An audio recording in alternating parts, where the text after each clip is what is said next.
Hi Pisces, welcome to your March 2023 Astro-Tarot with me, Raphael from Radiant Reality. It's an absolute pleasure to have you. Thank you so much for being here. Thank you so much for joining me. Quick note, these readings are for your sun, moon and ascendant sign. So if you're going to watch only one, I would guarantee that it would probably be best for you to watch your ascendant, right? So if you're going to watch all of them, watch from your ascendant first and then your sun and then your moon, right? And the reason being is they're all going to speak to you in different ways. But because I'm incorporating more of the astrology, these are going to be more accurate for your ascendant sign, okay? With that said, remember they are general readings. Not everything's going to resonate with everybody, and that is just fine. You should always use your own discernment. Before we start, as always, I would like to bless my decks of cards with all forms of love, light, peace, prosperity, and abundance. And I pray that the messages that come through are ultimately clear and concise.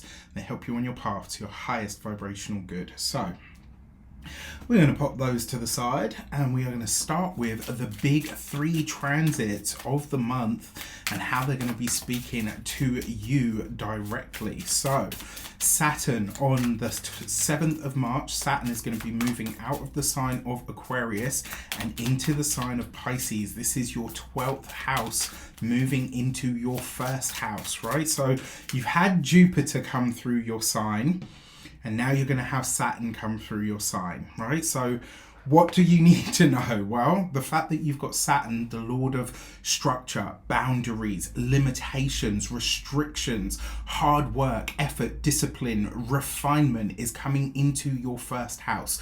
There's a few ways that this can show up. Now, remember, anything that happens in the first house, I often say to people, it has kind of, you get like a modicum of control, all right? Not full control, not total control, but a modicum of control.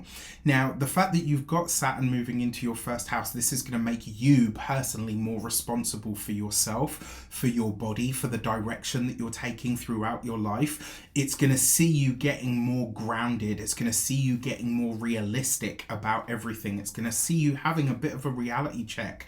Where have you or have you not looked after yourself? Where have you or have you not given to yourself the things that you need in order to excel at life? If you've gained weight over the last however long, this next 2.5 years, you can lose that weight and you can do it in a way where it goes and it stays off, because Saturn coming through your first house, as in your true first house, for those of you that are ascendant Pisceans, to a lesser degree the sun and the moon, when Saturn comes through your house, it basically strips things down to their bare bones. Now, this isn't going to say like you're just going to become a skin, a bag and bones, a bag of skin and bones. Sorry, I just thought about what I said there. What it means is you have the ability to look after yourself, to get your nutrition right, to make sure you're sleeping properly, to make yourself a priority, not from like a luxurious kind of standpoint, but from the viewpoint of I need to look after myself so that I'm at my best to do and to have the things that I want, right? The other thing as well, because it's in your first house and this is the vehicle, it's the body, it's your face, it's how you present to the world, it's the you that people meet. You might come across as a lot more serious, right? If there's things that you've been wanting to bring into your world that maybe require maybe require a bit more severity. Pisces is known as flowing and, creative and stuff. This Saturn transit might make you a lot more serious, and so you can come across as more serious. It's also a crystallizing energy. Saturn hardens things. It makes them more tangible. Your sign is all about the intangible. And so this might really give you some grounding and some weight where people start to respect you more because they see you more as a contender. They see you more as, more serious in some regard. Now, that's not to say that they didn't before, but this can really help you. And so if you use it in that way, you work hard, you get focused, you get diligent about what you're trying to do, this transit can absolutely be amazing for you. It's 2.5 years long. For this, you've got the Queen of Cups, so some aspect of self there definitely coming through, because the Queen of Cups is Pisces, Cancer, Scorpio woman or person. Then you've got the Six of Swords, right? So this could be a trip or a journey to visit somebody. And then you've got the Ten of Swords. So whatever trip or journey you have, maybe overseas, may not go ahead. This might also see you breaking ties with a mother figure. It could see you, because the Six of Swords is travel, very often overseas. With the Ten of Swords, this could see you parting ways with somebody, or maybe not doing for somebody what you know that they can do for themselves. The other thing with that Queen of Cups, this is about how you utilize and manipulate your own emotional energy. And so with that Six of Swords, this might be a time where you get more serious about your outlook and how you view yourself. You might become more serious about nurturing and nourishing yourself. And it's kind of like, if that means breaking away from someone or something that I feel maybe doesn't have my best interests at heart, so be it. So you might get a little bit more ruthless at this time as well. Kind of, you know, well, if this is what needs to happen, then this is what needs to happen.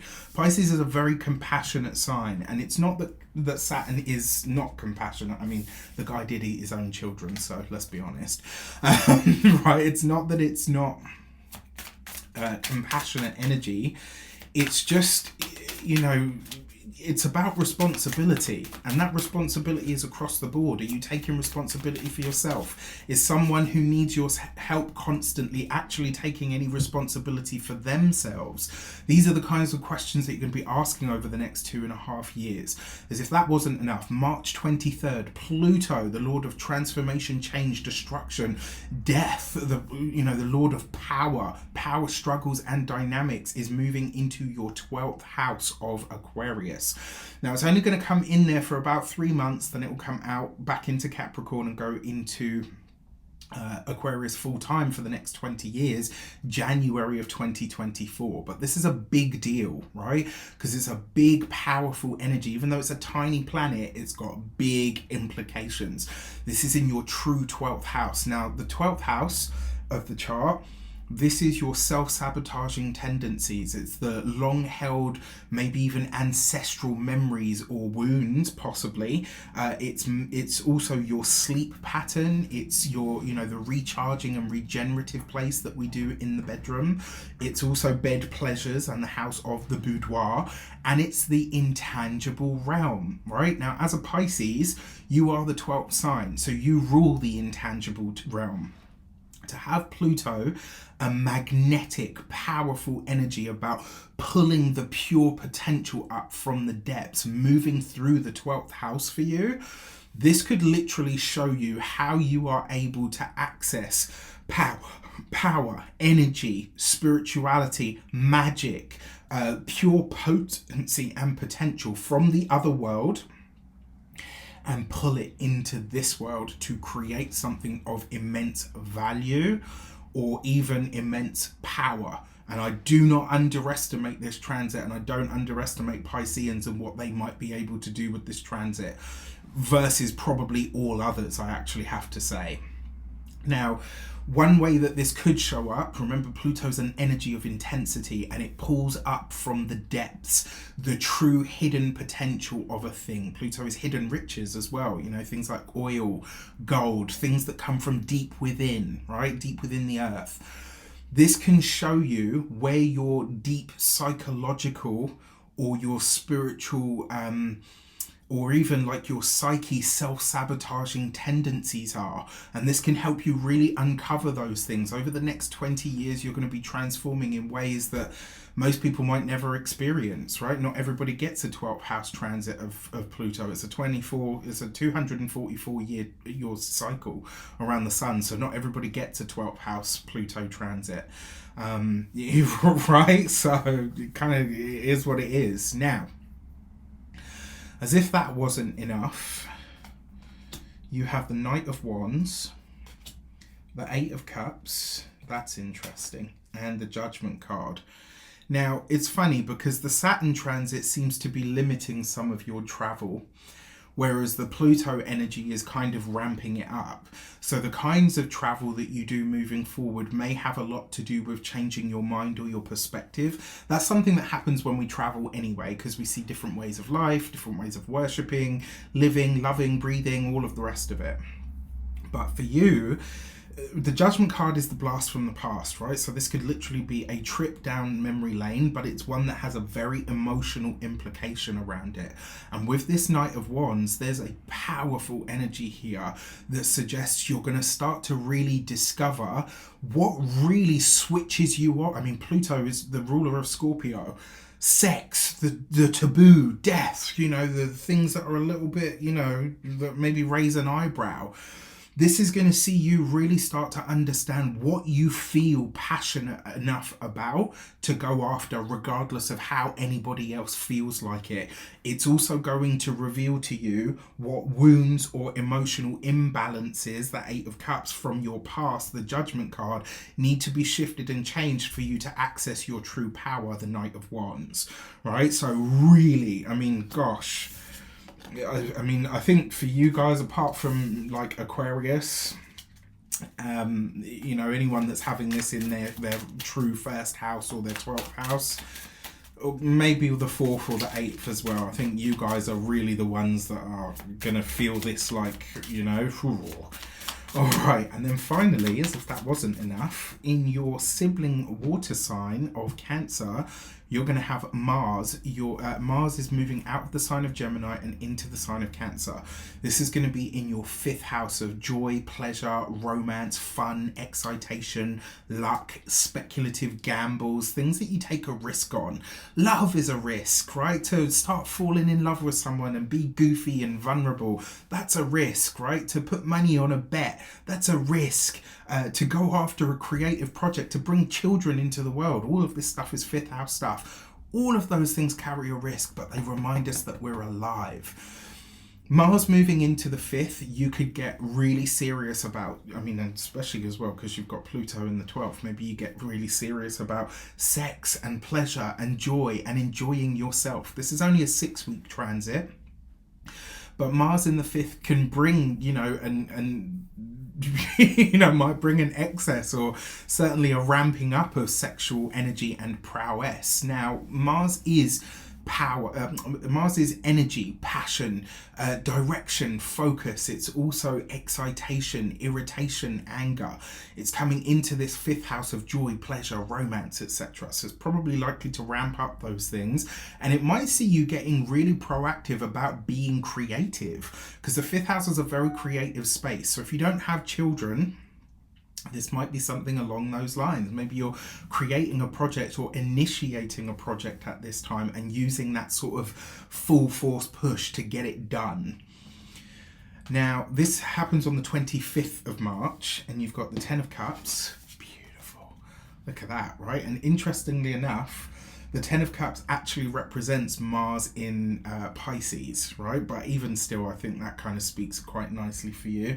10 of Cups is a success energy. And so this energy really does have the chance to bring some good stuff to you with the 6 of Wands. That is either good news that comes from your finances or your resources, or good news that comes into the home. With the Ace of Wands, that is very sexy, very fun, very sensual, very enjoyable.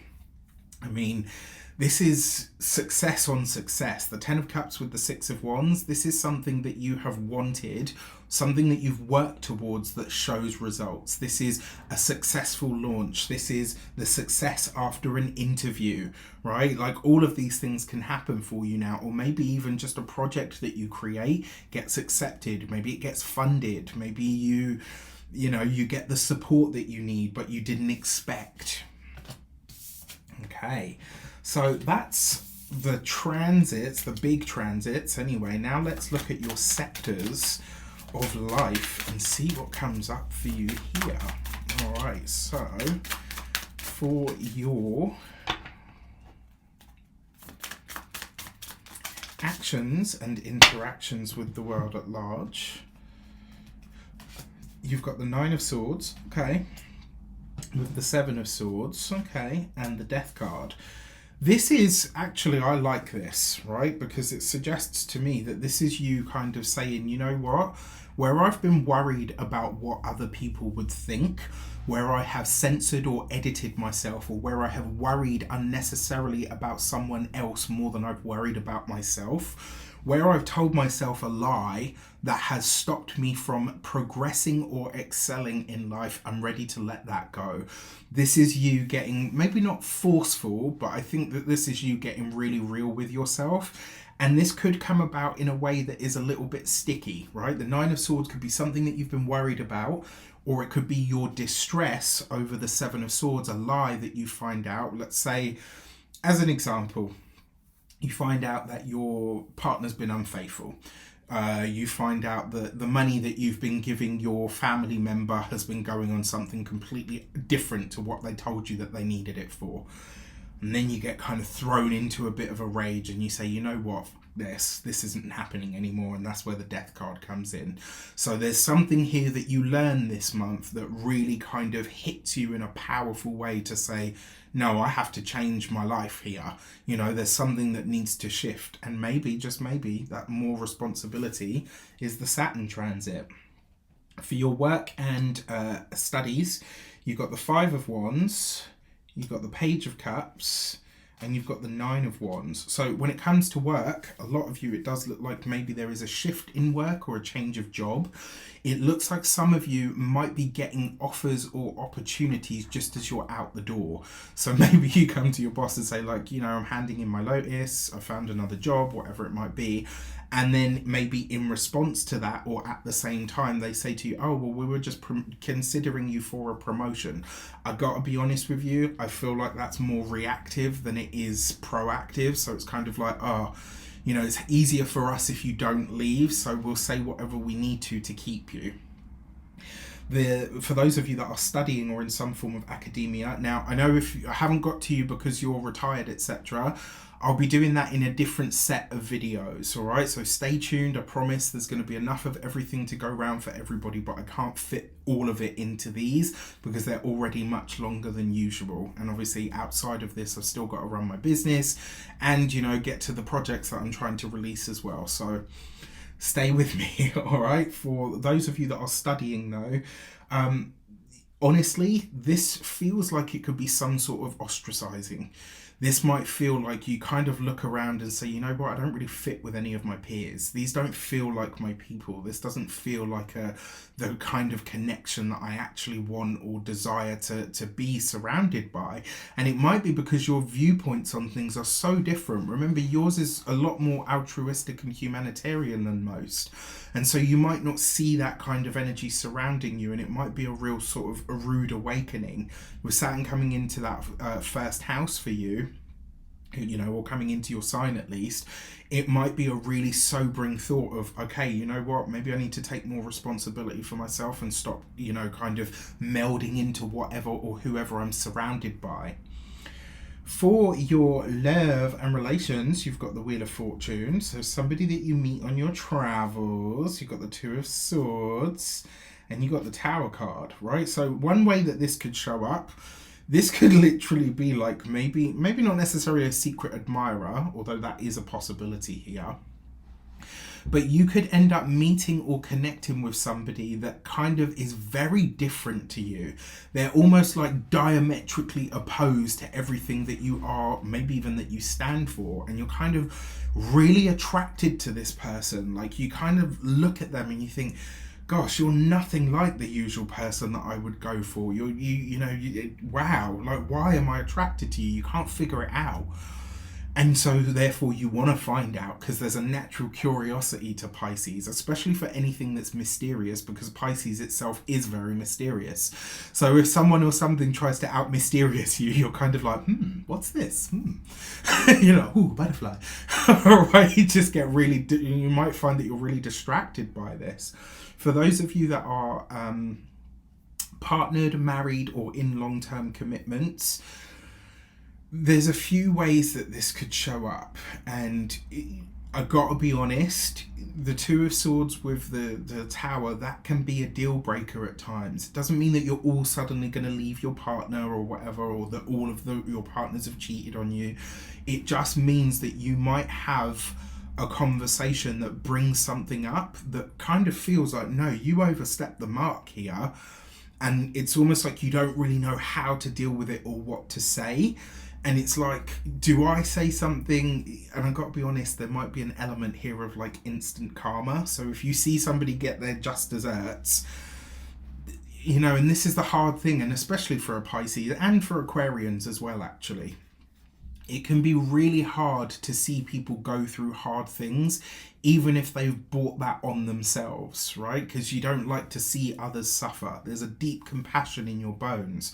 However, this might be a case of there are times in life where you have to learn to let people deal with their own shit, because that's what gives them the strength or the resilience. Now I know why I mentioned the butterfly earlier. What happens if you help a butterfly out of the chrysalis? The wings don't develop enough strength in order to fly, right? And so they die straight away, right? This isn't to say that someone's going to die. What it does say is that you may be robbing somebody of the experience that they need to get their shit together. And so sometimes we have to stand back, and this might be one of those moments where you want to step in to help a loved one or someone that you care about, but actually, you know what? No, you need to fix this mess. You need to deal with this yourself so that you know that whatever you've done is not okay. Just my 2 pence. For your money and materials, you've got the Ace of Cups, new money, potentially new resources or new work with the 3 of Wands. Gorgeous. Look at that. And the 4 of Pentacles. Girl, you better give me my money. Hey, Daddy! I don't know if anybody remembers that song from the noughties, but I do, because that was my era. When music was still good. I'm showing my age now. Jokes aside, you've got the Ace of Cups with the 3 of Wands. Now, that's lovely for speculative endeavours. It's also great for investments that you're making for the 4 of Pentacles for the longer term. This also suggests whatever boost to the finances comes in this month, whether it is a promotion, a pay rise, whether it's a change of job that has a much better or higher pay bracket, this is here to stay. It's something that comes in that is like, it's good money that shows up, but it's good money that shows up and is going to be here for a while. Now, if I had to say when this is coming in, I would say, you know, especially if you're interviewing for work this month, it's like it comes in, but you don't really feel the benefits from it until we get into, you know, probably, yeah, I would say you probably don't feel the benefit or the real rewards from it for at least another 4 weeks yet, right? Which kind of makes sense if you're going to a different job. Okay, so let's have a look at the weeks of your month. Let's get the breakdown. What is happening for you over the course of March, week by week? For the first week, you have the Chariot card, right? Lovely. Look at that. So victory, successes, and you know, some of this may be hard won. The thing about the Chariot card, when we hear victory and success, it's like, yes, great, I've won, I'm going to win, that's it. Well, hard work tends to precede victory, right? Then you've got the Star card. For some of you, this could literally be either a need to travel abroad, especially if you've got family or family members that live overseas. This could come up potentially spontaneously, or there could be talks around planning a trip to the overseas in some regard. The thing with the Star card and the Chariot, that tends to be long haul travel, long haul flights, long haul, you know, it can be in the country that you're in. Potentially some of you are visiting maybe a sacred site. Potentially some of you are, you know, having talks about moving for a job or for some kind of work. If you work in any form of tech field, this could be great news for you that comes in around that second week of the month. For your third week of the month, you've got the Temperance card, and the third week of the month is the change point, right? We've got Pluto moving signs on the 23rd, we've got Mars moving signs on the 25th, and on top of that, we've got the new moon on the 22nd. So this third week of the month is packed, right? And the fact that you've got the Temperance card, it is bringing change, and it's also going to be a moment at which your path realigns itself. So in some way, shape or form, there's a shift taking place here. And then finally, you have the Tower card. So the Tower coupled with Temperance can bring some drama. This second half of the month, don't be surprised if there, well, I mean, the Tower card suggests that you probably will be surprised. So whatever it is that comes up, you will get past and through it. All right, that much we absolutely know. You probably won't, even with your intuition, you probably won't see it coming. And so it's just a case of having to take the right remedial actions or steps when, you know, when it happens, when things take place. So interesting. I mean, for a select few of you as well, Temperance card with the Tower, this could be maybe you're having to visit a hospital, but not for yourself. So, you know, I wonder maybe if that's something to do with the travel that comes up.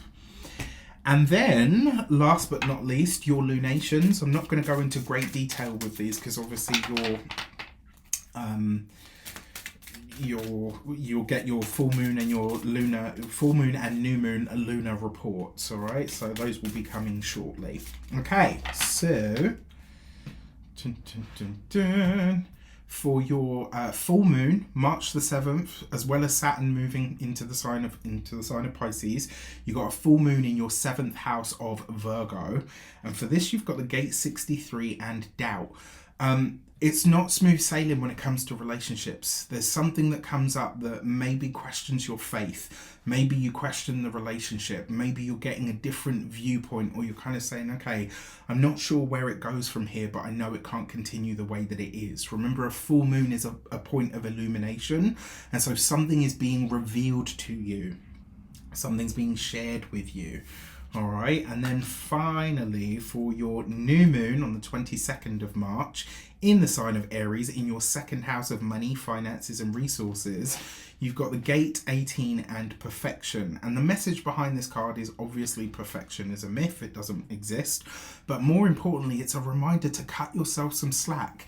If there's something you want to buy for yourself, if there's something that you need for yourself, if there's a financial burden that you feel ready to let go of because it's not yours, this is the time to do it. That new moon is going to start you on a new path when it comes to your resources, whether you like it or not. So, you know, be proactive about it. With that said, I wish you an abundance of all of that good stuff. Let me know in the comments. Do you love it? Do you loathe it? What do you think and feel about the new format? Do you like it? And there will be a lot more of it moving forward.